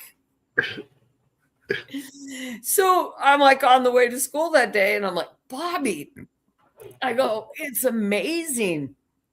I go, you should see the dick pic I got today. I go, it's the most amazing dick ever. I don't even think I could have created one that beautiful. And I showed it to him. He's like, oh, Mom, no. I'm like, why did you send me a dick pic? And he's like, I didn't. I took it with your phone. Oh, shit. What? What the That hell? does not make this better, son. Of course, he didn't have a phone at that time, so I don't know why he sent it to me. But who was he sending it to on your phone is the most important. I don't know. That's the most important thing. Why are you using my phone and who are you sending it to? Oh, so I'm telling my friend this story, and she's like, so did it look like your ex-husband's? I'm like, no, it looked like my brother's. And he's, No, you dirty-minded people. No. It's wild in Lincoln, Nebraska. That's all we got to say. I didn't live that far out. In the late 70s, everybody went commando, right? Well, my brother did not cover before he zipped, and the skin of the base of his penis went in the zipper. So I heard this huge yell from the bathroom, right? And I come in and it's all red and bloody. And he's like, ah! I'm like, stick this in your mouth. I go, and you hold the tip and I'll unzip. So we did that and he screamed and blood went everywhere and it was horrific. And so later on, he got married and stuff. And I was talking to his wife and I'm like, so how is my brother in bed? And he's like, oh, he's really good. I wanted to know. And well, my other friends in high school came and taught my brother how to kiss. So I knew he was a good kisser, which really upset me. But I was so mad at her for that. So I asked her, I go, how is it with, John now? She goes, it's really good. And I think he's ribbed. I said, well, thank you very much. You're welcome. Yeah, you're welcome. I did that. So many roads that conversation could have went. So that's a joke that has several stories of real life put together. Oh my God. That's how most of my jokes are. Yeah. Storytelling. It is it's almost like a ADHD fueled fever dream, See, hold on. If I do this with my tits and my crotch all the time, do I get a golden ticket? Yeah. That's a joke I'm trying out tomorrow at Jimmy's. We'll see how nice. No, that's awesome. No, I like that. Kind of. There's some other comedians out there that do that kind of that storytelling, but hit you with 4 or 5 jokes, and it's a unique style that not a lot of people can pull off. Because at the end of the day, especially in the society we live in now with social media and stuff, you gotta keep people's attentions. You gotta grab a hold of them, and you gotta be able to, keep firing off to, oh yeah, shiny object, keep looking at me. I'm So when you're able to tell a story with that intertwines multiple stories, but also multiple jokes in one big story, you're able to, keep that set attention for a little bit. Thank you. I was going to do that one on Kill Tony, but I thought the pussy was more important. They're the quote unquote professionals, I guess, at the end of the day. Yeah. Well, it was very funny because doing Jimmy Kimmel's, you have to be PG. Mm-hmm. Right. So I don't say pussy, I say pussy cat. And the other day they went up, hey, how are ya? Hang out. How old is he? That's my youngest. He's 12. He's getting ready to go to bed. How's school? Good. Yeah? Anything exciting? I haven't been for a long time. That's why I'm asking. No tricks on teachers? Nothing? No. Oh, okay. Get out of here. You're boring. Now you're getting harassed by my guest. we do a show together. We do a wrestling show. Handsome young man. Thank you. I made him. We do a wrestling show together. And some of our followers, the ones that come and watch every show, they just bust his balls so much and they mess with him, but they love him to death because he just comes in and it's his show and he takes over. He's told me I was going to be fired before. And I love that. That's what America needs. Kids to take charge and go for it. Yeah, he'll bust. Anything stop him. Yeah, and he'll bust balls right back. It's funny hearing them talk shit to some of the people in the chat sometimes. That's fabulous. No, that's awesome. Before we get ready to wrap up here, I want to make sure everybody knows where they can find you at, find all your social media. I know Kayla's been putting it in the chat, but if you want to, or if you've got anything else that you want to promote or shout out, absolutely feel free to. The next thing I'm doing is 420 speed dating. Okay, so go to 420 speed dating on social media. The .com isn't up, but I'm working on it. And I'm looking forward to that. I'm getting the gift bags together.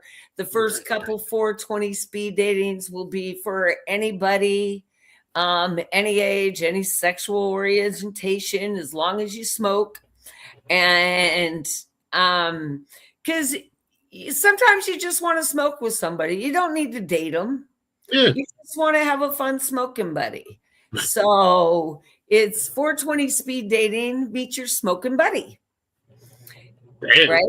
So we're going to teach you how to compliment, how to engage, because that's so important, and give you some little tips and tricks. And then you're going to speed date. And then hopefully you get laid within the next 3 dates. Yeah, there you go. There you go. Or less, 3 or less. That's the but goal. At least you're going to be high. Yeah. And, you know, nothing is ever bad when you're high. I don't personally partake, and I never have. Not really my thing. I have no problems with it. Then you can come too, because us smokers love to date men that don't smoke. Well, I unfortunately, fortunately, let me rephrase that. We're in a relationship. I am fortunately in a very happy relationship, so I don't think she's. I mean, she could. No, you can't find a. Well, you could both go, but if you don't, it's not for people in a relationship. I'm not promoting any swinging things anymore. Yeah. But if you're a couple and you just want to find some people to smoke and come over to your house and have a dinner, it's a great place to meet somebody that isn't going to get drunk and trash your house. Yeah, I love my stoner friends, and speaking of, are you? He's right here. No, I just at night she likes her little pin, but it's nice. It takes it's like you might like a beer at night. Why can't I take a hit or two? Yeah. I agree 100%. I've always enjoyed my stoner friends. They make me laugh. I'm a drinker.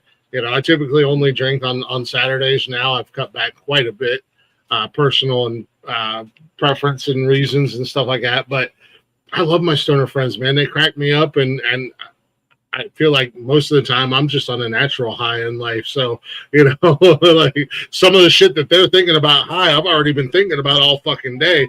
And I don't look like a lunatic when we start talking about it. Yeah. I agree. But for 420 speed dating, it came about when I got rejected by some lovely men that were drunk, and I just wanted to smoke a joint to deal with their drunkenness.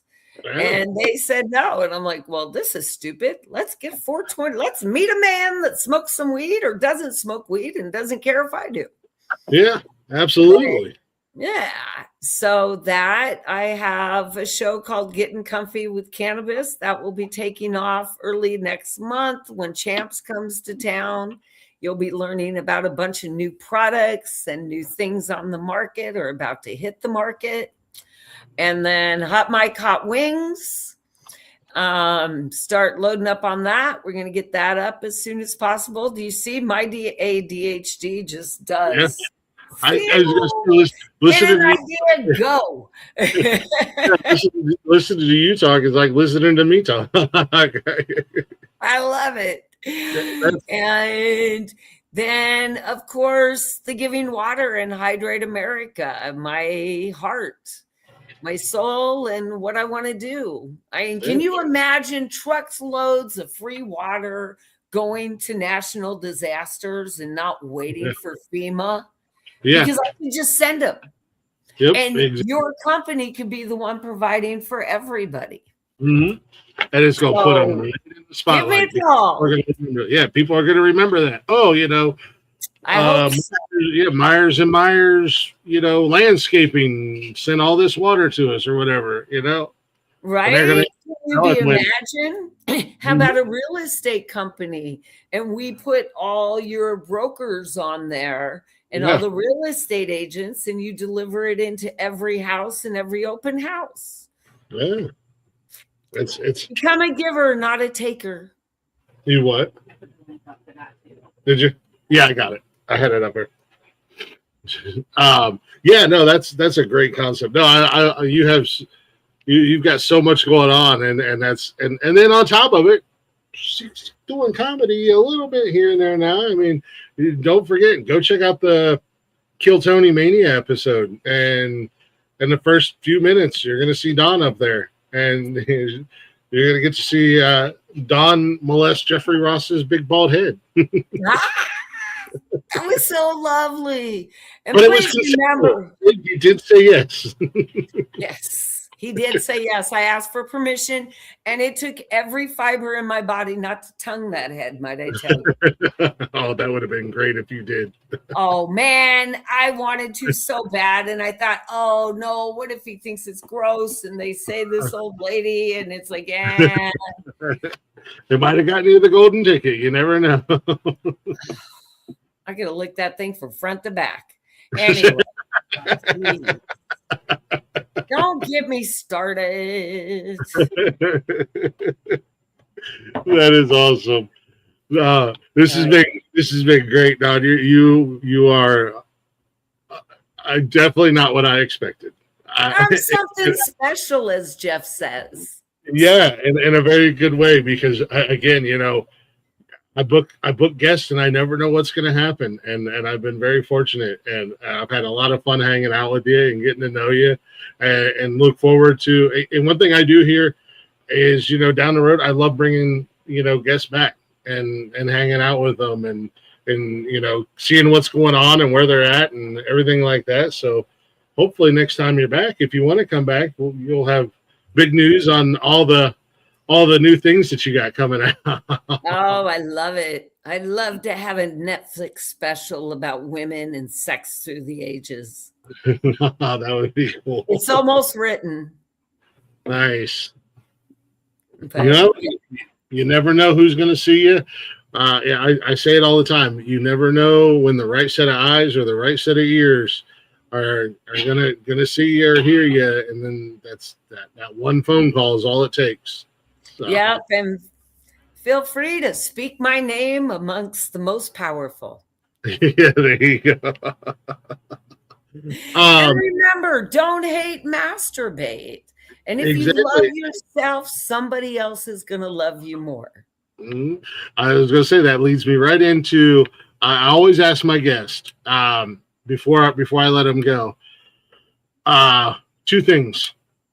Okay. Anybody that's thinking about getting into comedy, what's your advice? And then also just life in general, Okay. If you're a woman getting into comedy, you will be sexually harassed, touched, and abused like it's 1970, 1950, 1960. So if you can't take it, and don't even try it, and don't get too fucked up and drunk, because they will try to take advantage of you. If you're anybody else besides a woman or a woman, I think comedy comes from your life experiences, whether it be home and being a dad, or having a show, or being a mechanic or a nurse, dating people, whatever your life experience is. I think those are the funniest things to build jokes off. And they make you funnier, and they're more original, so they come off more authentic and real. My life advice the best life advice I've ever had, and I still haven't mastered it, was from my mother when she turned 90. And I asked her what was the biggest regret over all of her life. Because she grew up, she was born in 1926. So that was before bowling alleys and pads. Blows my mind. But she said the biggest waste of her time in life was worrying about anything because God always had her and everything was taken care of. And that's very true from my coma. And it just takes a lot of work on your brain because you have like 80 to 100 and some thousand thoughts a day. And you just got to keep correcting yourself until you vibrate on that energy and your life switches and you get on the Kill Tony show. There you go. Yeah. You get that big break. Yeah. And besides that, I would just say really love yourself because it's easier for somebody else to love you better, and stay hydrated. If you can't be in a good relationship, don't hate, masturbate. Absolutely. And watch and follow Red Dawn. Yes. Yeah. Make sure you guys are, if you're not already, go out and give Red Dawn a follow. We got our socials up. We've been putting them up throughout the night. We got the Instagram and Facebook. And also, if you're following us, all you have to do is go to the post because I make it real easy for you guys to find my guests because I tag them. All you got to do is just half of the work is done. It takes 2 seconds to click the link and click the follow button. Well, that would be another great advice for comics. When you're doing a show, promote it. Mm-hmm. I don't think it's just up to the club or the promoter to promote it. I think it's part of your responsibility to let the people that love you know you're going to be somewhere. Yeah, absolutely. 100%. I think in any form of entertainment, no matter what you're doing, whether it's acting, music, comedy, podcasting, whatever, you have to be your biggest promoter. You can't rely on anybody else at the end of the day. You gotta do it. Yep, I agree. So, this has been so fun. It's been such a pleasure talking to you. Thank you so much for letting me share my Kill Tony experience. Absolutely. I absolutely enjoyed having you on. It was a great time. Thanks for taking a chance on some weirdo on the internet. I've done that way too often in my life. Well, hopefully this weirdo left you with a good experience. I had a great experience. Thank you very much. It was Absolutely. Lovely meeting some of your family. Nice. Thank you. I appreciate that.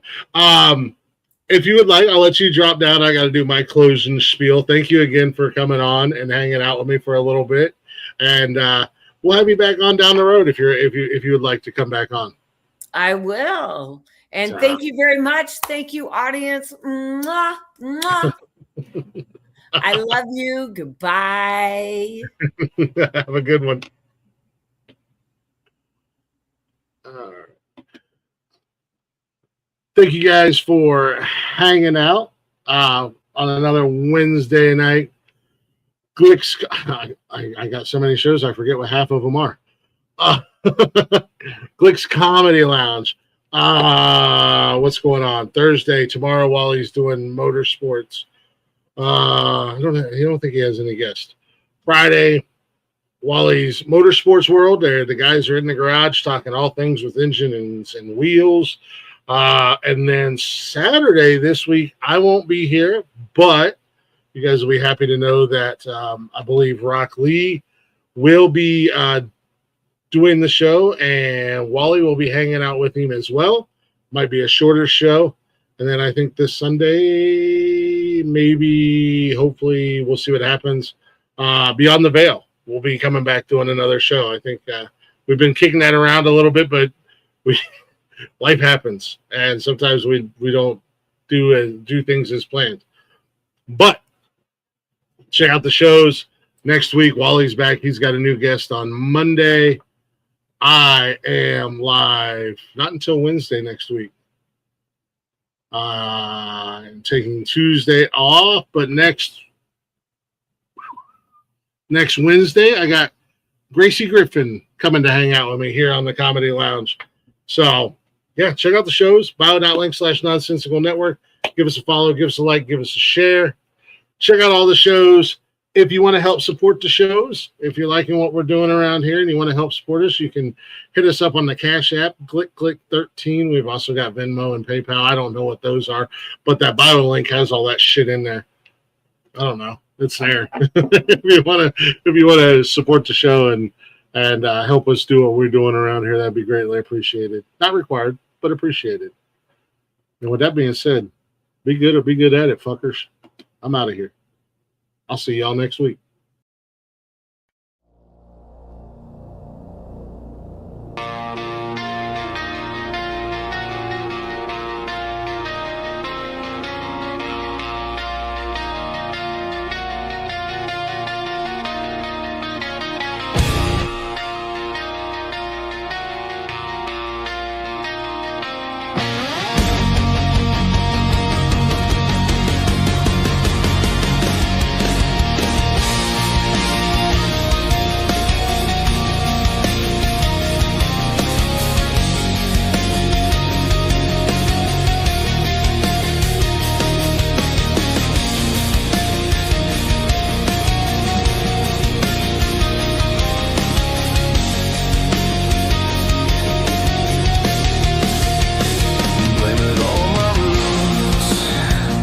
I showed up in boots and ruined your black tie affair.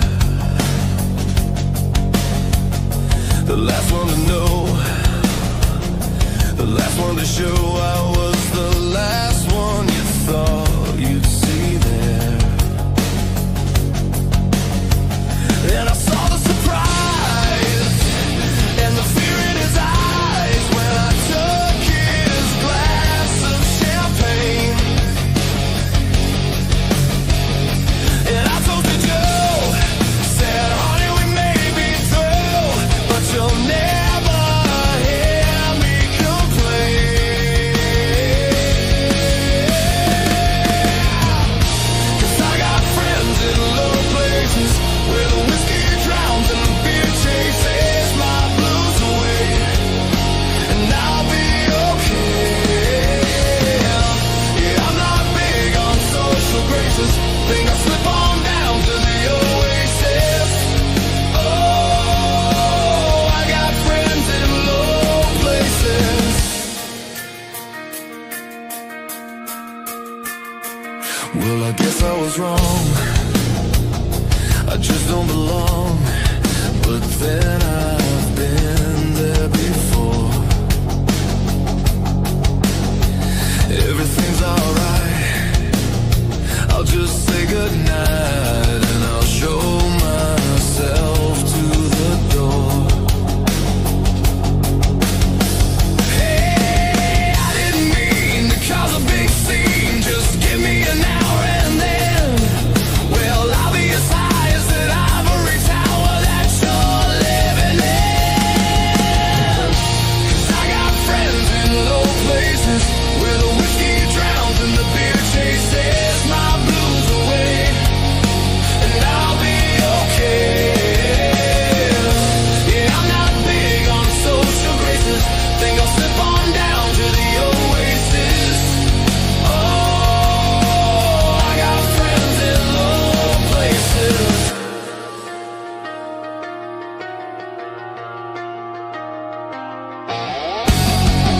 Oh, I got friends in low places.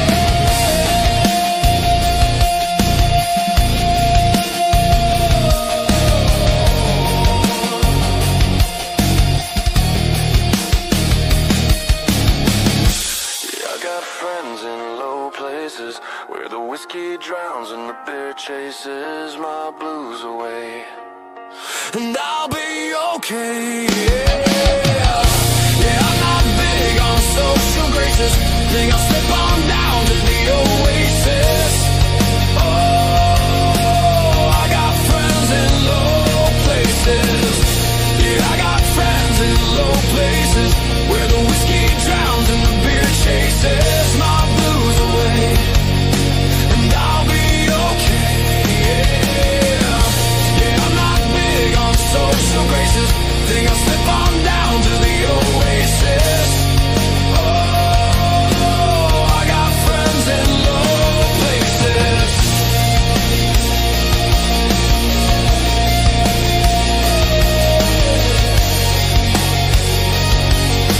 Yeah, I've got friends in low places.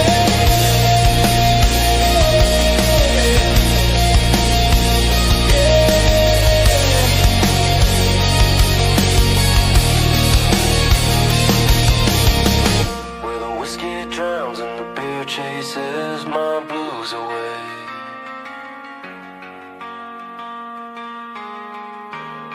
And I'll be okay.